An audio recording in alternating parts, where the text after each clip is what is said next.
Danelle DeSantis, a famous soccer referee, and Eleonora Manta were brutally murdered. The crime shocked everyone, not just because of its violence, but because there seemed to be no reason for it. As the investigation continued, the killer's identity left everyone horrified.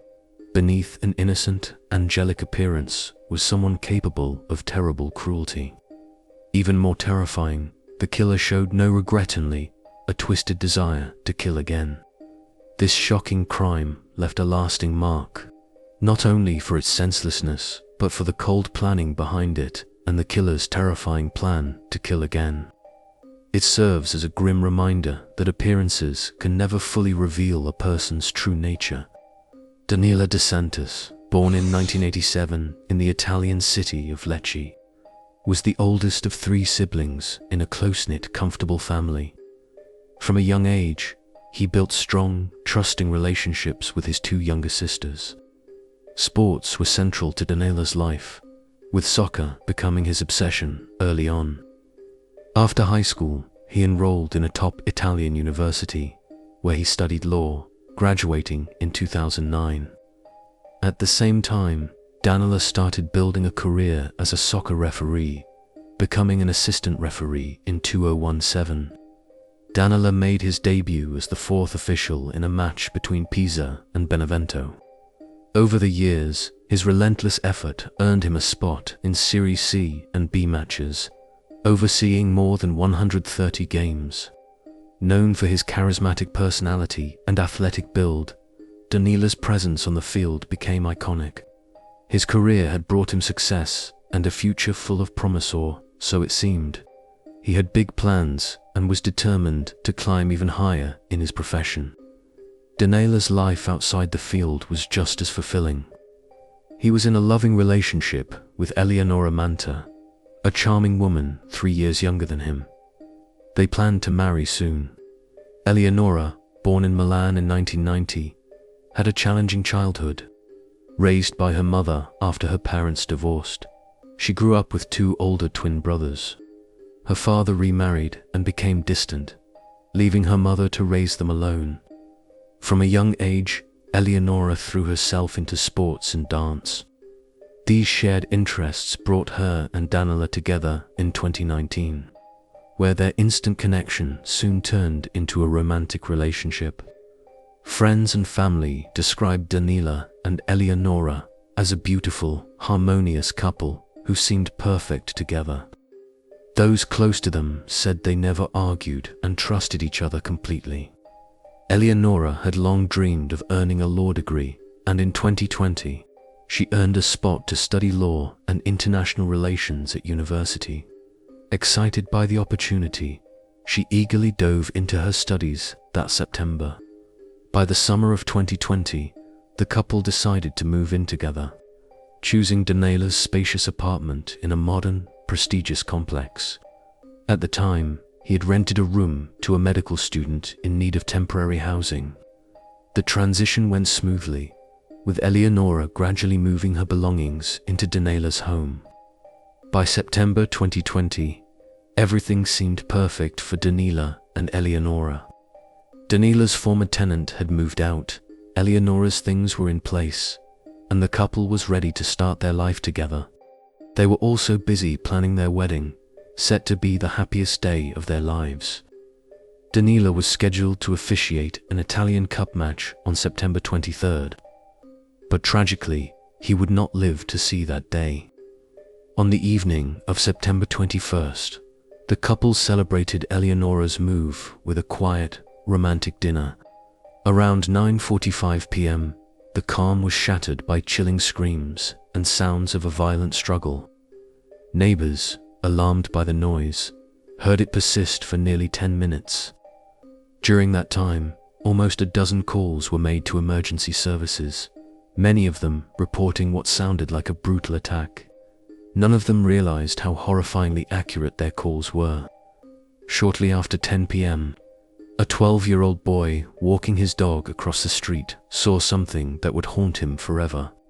He heard the cries but didn't understand what was happening until a young man rushed out of the building. The man stopped briefly, then walked toward the boy. The child later recalled the man's cold, emotionless face and the knife in his hand. Terrified, he froze, unsure of what would happen next. Thankfully, nearby passersby caused the man to flee. Despite his attempts to hide his face, several witnesses saw him clearly before he disappeared into the night. Moments later, police cars and ambulances rushed to the scene. No help could save Danelle or Eleonora. Danelle lay motionless in the stairwell, his body surrounded by a dark pool of blood. He was unresponsive. The apartment door was wide open, and inside, Eleonora's lifeless body lay face down in the hallway. Blood soaked her hair and clothes. Both had died before emergency services arrived. The cause of death was clear: multiple stab wounds and massive blood loss. Danelle had been stabbed 38 times. Eleonora, 37. A level of violence that spoke of pure rage. Who could have done this, and why? At first, detectives suspected a robbery gone wrong. Danelle was a public figure, his financial success well known. Had a thief broken in, expecting riches, only to be interrupted by the couple? But that theory was quickly dismissed. Nothing was missing. Cash sat untouched in plain sight. Eleonora still wore the expensive jewelry Danelle had gifted her: earrings, a necklace, a diamond ring. But the sheer savagery of the attack told a different story. This was personal. This was not about money. This was about rage. Could it have been a crime of passion, a scorned lover, a jealous rival? Could this be a love triangle that spiraled into cold-blooded murder? Detectives dismissed this theory. Danelle and Eleonora were deeply in love, and friends and family insisted neither would ever betray the other. But could someone else have held dangerous, unreturned feelings? At the crime scene, investigators found several disturbing items that did not belong to the victim's zip ties: bottles of bleach and a blood-stained stocking. Scattered across the room, they hinted at a sinister plan. Forensic tests later revealed the stocking contained traces of Danelle's blood and the DNA of an unknown man. Investigators believed the killer had used the stocking as a mask, but during the struggle, Danelle had likely torn it off. But one detail sent chills down their spines: a sad face drawn in black marker. Eyewitnesses provided enough details to create a composite sketch of the suspect. The most haunting account came from the young boy who had locked eyes with the killer.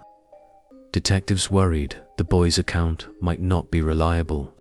It was late, and he was understandably shaken.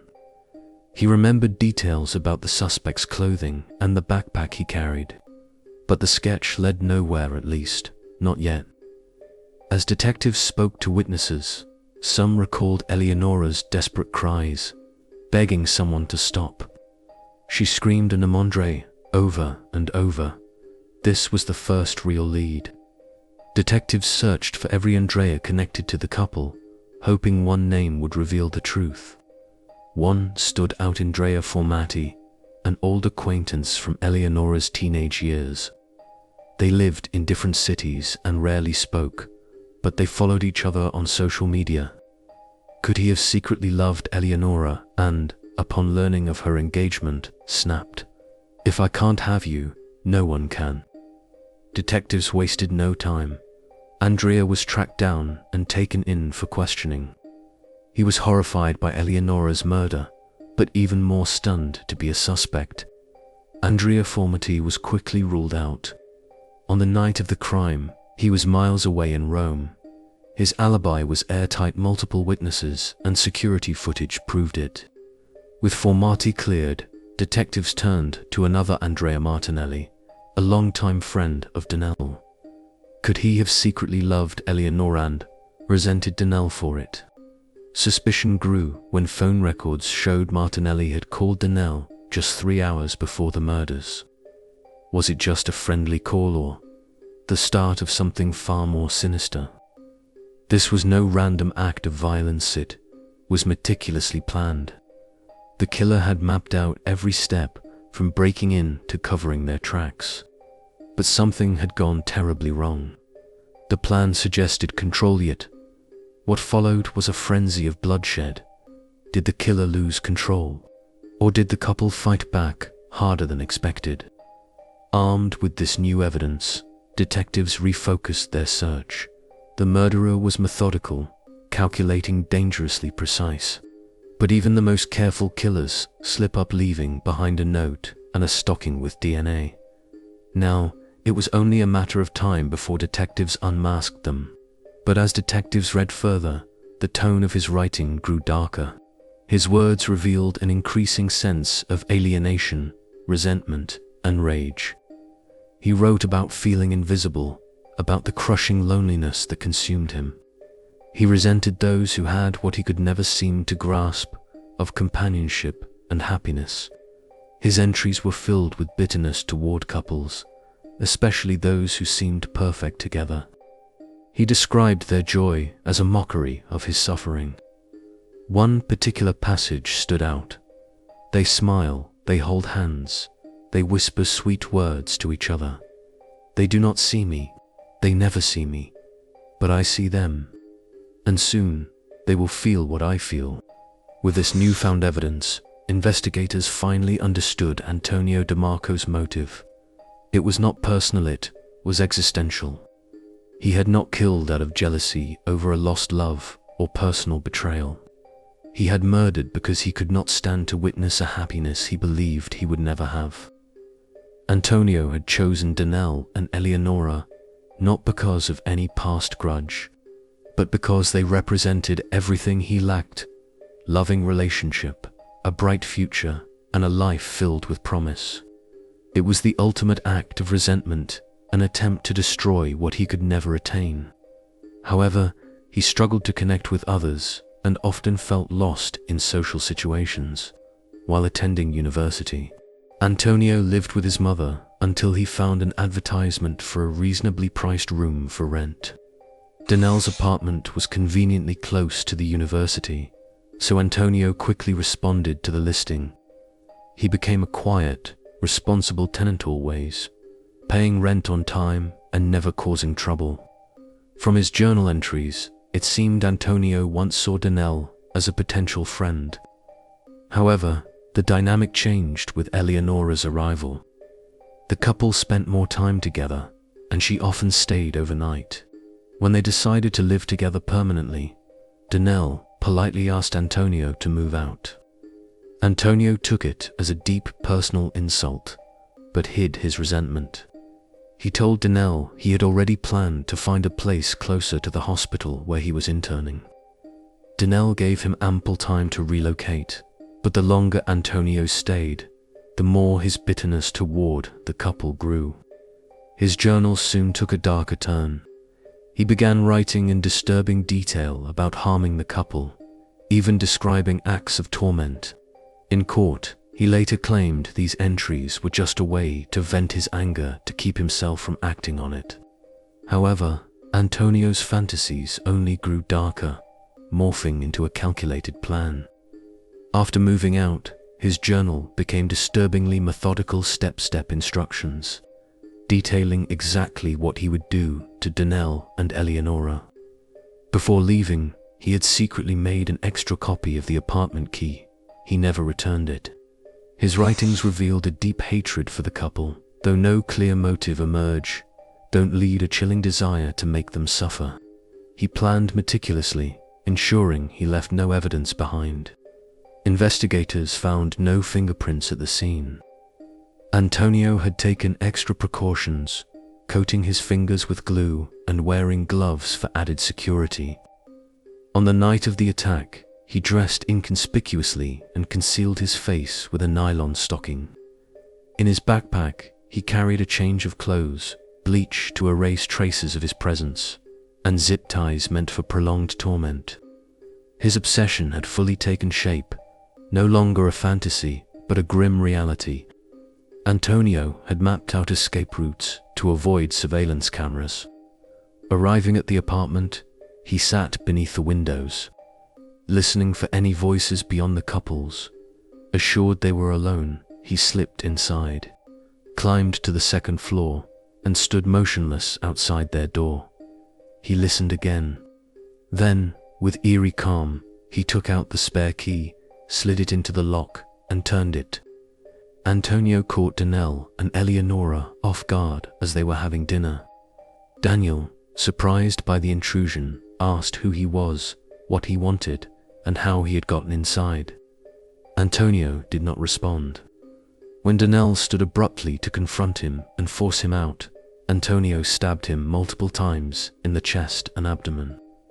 Eleonora began screaming, and in an attempt to protect her charged at Antonio. He retaliated by stabbing her in the shoulder. Despite his injuries, Danelle managed to get to his feet and pull off the nylon stocking mask, recognizing Antonio. It is believed that Eleonora then began shouting Antonio's name, pleading for him to stop. Though witnesses later misheard her cry, the struggle escalated. Antonio, determined to silence Eleonora, threw her to the floor and continued to attack her. Meanwhile, Danelle, bleeding heavily, managed to stagger to the front door, open it, and step into the hallway, trying to call for help. Antonio followed him and delivered a series of fatal blows, leaving Danelle with no chance of survival. Afterward, Antonio returned to Eleonora, who had crawled into the hallway. He stabbed her repeatedly in the back, neck, and head until she stopped moving. Antonio then took out the bleach he had brought in his backpack. Realizing he didn't have enough time to clean the scene, he abandoned the effort. He knew the neighbors had likely heard the commotion and already called the police. In a rush, he changed into clean clothes, left the zip ties behind, and fled the scene. The paper containing his plan must have fallen out of his backpack in the hallway during the chaos. DNA samples collected from Antonio matched those found on the nylon stocking mask, providing crucial evidence against him. However, Antonio did not deny his guilt. He openly described his actions in chilling detail, showing no remorse except for one thing. The noise and panic had interrupted the full extent of the torture he had planned. Antonio's defense attorney quickly argued that he was mentally unfit to stand trial and requested a psychiatric evaluation.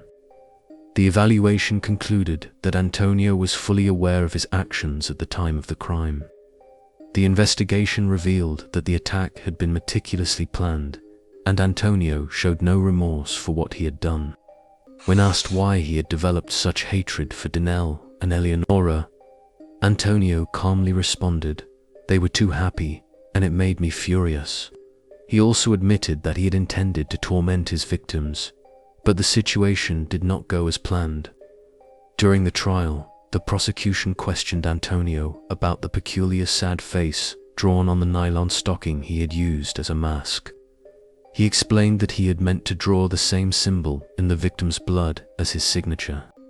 He even confessed that he had considered using it in future crimes, openly stating he would have killed again because he had enjoyed taking lives.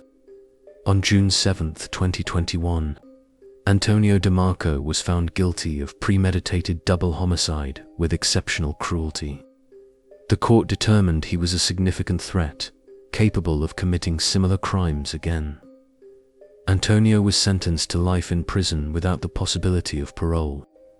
Conclusion: the case of Danilo DeSantis and Eleonora Manta's brutal murder shocked the world not just for its shocking violence, but for the revelation that their killer was someone who appeared harmless and trusted by both victims. This case serves as a chilling reminder that appearances can be deceiving, and underneath a facade of kindness and civility, there can lurk an individual capable of the most horrific acts. Danilo and Eleonora seemed like a perfect couple. Danilo, a successful soccer referee, and Eleonora, a promising law student, had everything going for them. Their life was one of success, love, and hope for the future. Friends and family spoke of their unwavering love and trust for one another, and their future seemed full of promise, with their wedding just around the corner. However, That fateful evening in September 2020 shattered their world and left their loved ones in shock and disbelief. The crime was violent, personal, and filled with confusion at first. Investigators initially thought they were dealing with a robbery gone wrong, but the untouched valuables and the savagery of the attack quickly led them to believe otherwise. There were no signs of a typical crime of passion or jealousy. Danelle and Eleonora had no enemies, and their love for each other was never questioned. The presence of disturbing items at the crime scene, such as zip ties, bleach, and a blood-stained stocking, suggested something far more sinister, carefully orchestrated plan. The chilling detail of a sad face drawn on the stocking added an eerie touch, hinting at the killer's warped psychological state. Through witness accounts, investigators honed in on a man named Andrea, but soon discovered that the suspect was not who they first thought. Andrea Formity was quickly ruled out, and the investigation took another turn when attention shifted to another man, Antonio DeMarco. A former tenant of Danelle's apartment, Antonio had once been a quiet, unassuming figure, but behind his reserved demeanor was a deep, simmering resentment. Antonio had been living with his mother and struggling with loneliness, feeling invisible in the world. The couple, Danelle and Eleonora, represented everything he lacked: love, happiness, and companionship. He resented them for what they had, for what he could never attain. Antonio's obsession with the couple grew as time passed, and when Danelle and Eleonora decided to live together permanently, Antonio was asked to move out. His bitterness turned into something far darker. In his journal, Antonio began to detail his fantasies of violence and torture. He envisioned a scenario where the couple would suffer for their happiness, and his writings grew more disturbing over time. The plan to murder Danelle and Eleonora was not impulsive but methodical, driven by Antonio's twisted perception of their life as a mockery of his own. On the night of the crime, Antonio executed his plan with chilling precision. He entered the apartment using a spare key he had secretly kept, catching Danelle and Eleonora by surprise. The attack was swift and brutal. Danelle and Eleonora fought back valiantly, but it was clear that Antonio had come prepared, armed with a knife, bleach, zip ties, and a plan to escape undetected. Despite the victims' desperate pleas for mercy, Antonio showed no remorse, continuing his attack with an almost clinical detachment. His intent was clear: he wanted to torment them, to make them feel what he felt: every data, despair, and rage. He even contemplated using a sad face as a signature to mark the murders, a symbol of his twisted view of the world. The forensic evidence was crucial in linking Antonio to the crime. His DNA was found on the stocking used as a mask, and his journal provided a window into his disturbed mind, revealing that he had planned the attack for weeks. His meticulous preparation demonstrated an unsettling level of premeditation, and his lack of remorse after the murders spoke to the depth of his psychosis. The attack itself was intended not just to kill, but to punish, to take away what he could never have. During his trial, Antonio's defense argued that he was mentally unfit to stand trial, but psychological evaluations concluded that he was fully aware of his actions. His chilling words, "They were too happy, and it made me furious," revealed the true nature of his crime. He murdered not out of jealousy or a personal grudge, but because the happiness of others filled him with an unbearable rage. In his twisted mind, he believed that by destroying what they had, he could somehow equalize the imbalance he felt in his own life. The court's decision to sentence Antonio to life in prison without the possibility of parole was a fitting conclusion to a crime that was both senseless and horrifying. Antonio DeMarco's actions were not those of a person driven by passion or revenge, but of someone so consumed by bitterness and loneliness that he felt justified in taking the lives of others to alleviate his pain. His crime serves as a tragic reminder of the dangers of unchecked resentment, the need for greater understanding of mental health, and the importance of being cautious in trusting those around us.